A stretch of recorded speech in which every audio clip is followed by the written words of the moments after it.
Given this ambiguous, uncertain climate, how do entrepreneurs position themselves for what lays ahead? There's an opportunity to hire great people in this market that you wouldn't ordinarily see. So we're doing a lot of hiring now. We're doing a lot of hiring in 2010, and the pool of talent has gotten to be extraordinary.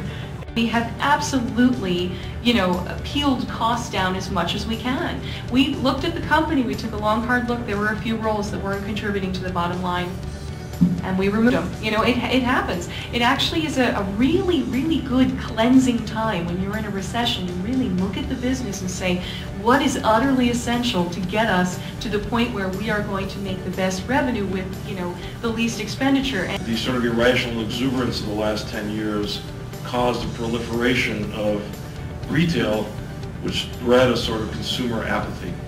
And I think the opportunity in these, what I would call the new normal times, is to have businesses, hopefully great businesses, succeed, and the ones that aren't great fall by the wayside and allow more light and more clarity to shine on the people that are doing the business in a proper fashion.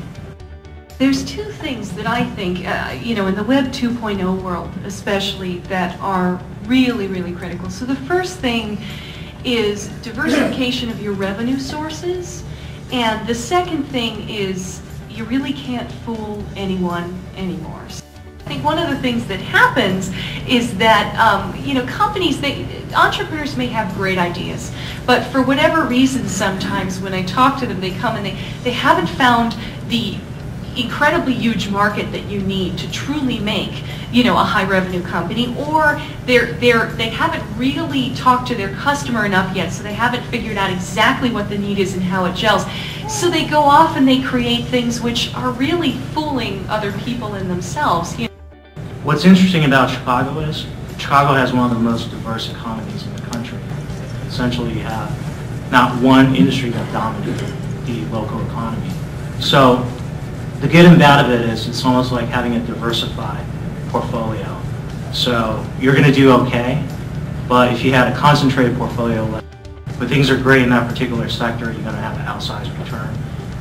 I don't think anything is going to be sort of out of the ballpark next year for the local economy, but I also don't see the bottom of that line. And I'm actually pretty bullish just because all the things that we heard tonight, just from the companies that hear about that are here, and the things that they're doing to address market needs and try to be very disciplined from an operational perspective, I'm actually very hopeful, at least for the Chicago market.